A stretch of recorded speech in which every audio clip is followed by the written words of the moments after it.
Alright guys, I'm back. I know, I've been gone a little while, but I'm back.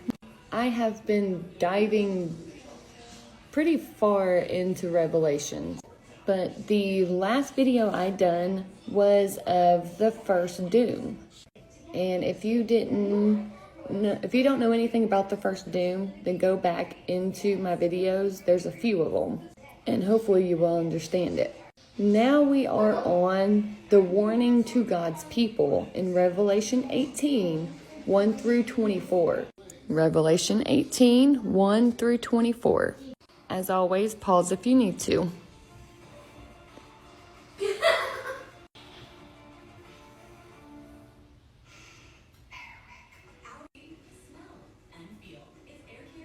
The next video will be the conclusion.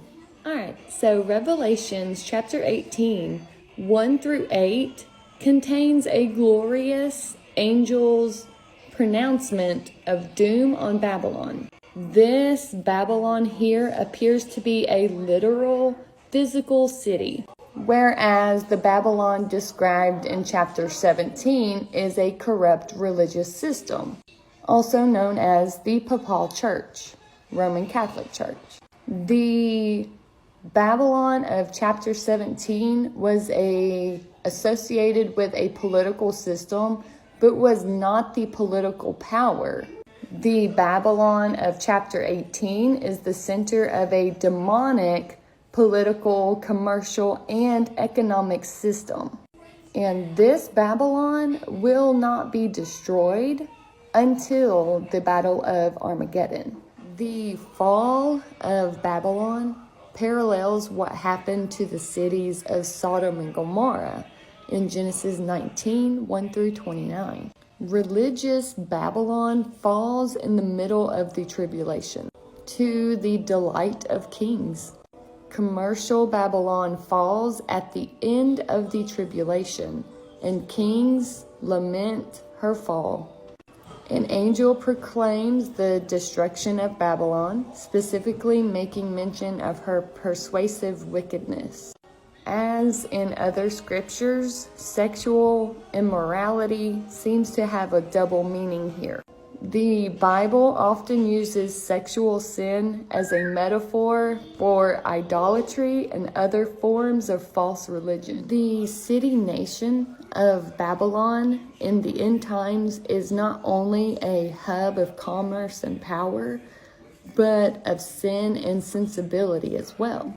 Revelations 18, 1 through 3. John hears another voice warning, "My people to flee the city."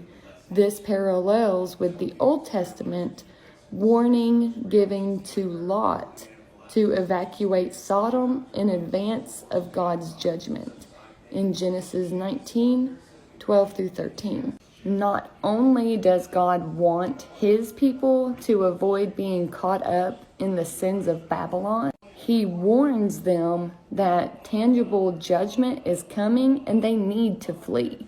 The sins of Babylon are enormous, and her judgment from God will be in proportion to that sin. That nature of his judgment is first mentioned here, then further noted in later verses, Revelation 18, 4 through 8.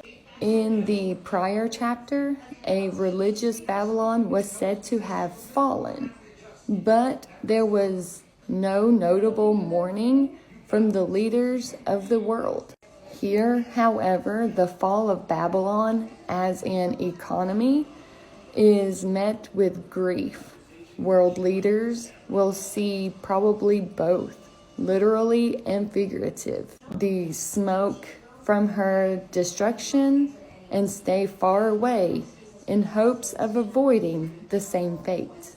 Once again, the fact that this destruction was swift is a key point of John's vision, Revelation 18, 9 through 10. Along with political leaders, economic leaders will grieve over the fall of Babylon.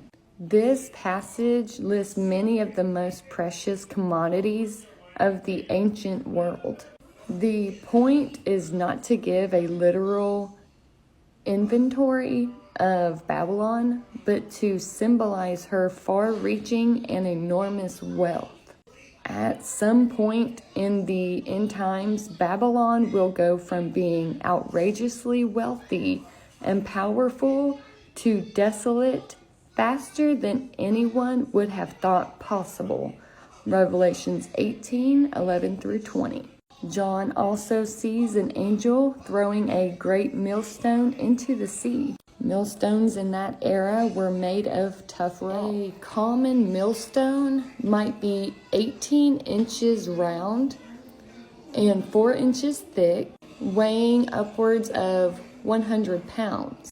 What's described here is a great millstone, meaning one of significant size. Some millstones were so large that they had to be worked by livestock and could weigh thousands of pounds. The imagery of a massive boulder being dropped into the ocean parallels the complete and speedy destruction of Babylon. When she falls, all of her activities will cease entirely, avenging the prosecution and murder of God's people. Revelation 18:21 through 24. Chapters 17 and 18 depicted consequences of the tribulation, which seem to have happened parallel to the various seals, trumpets, and bowl judgments. Chapter 19 will resume describing a timeline including the end of the tribulation and the earthly return of Jesus Christ. And that is the end of the warning to God's people. Next will be Revelations 19, 1 through 6, which is the 4 alleluias of the glorified saints.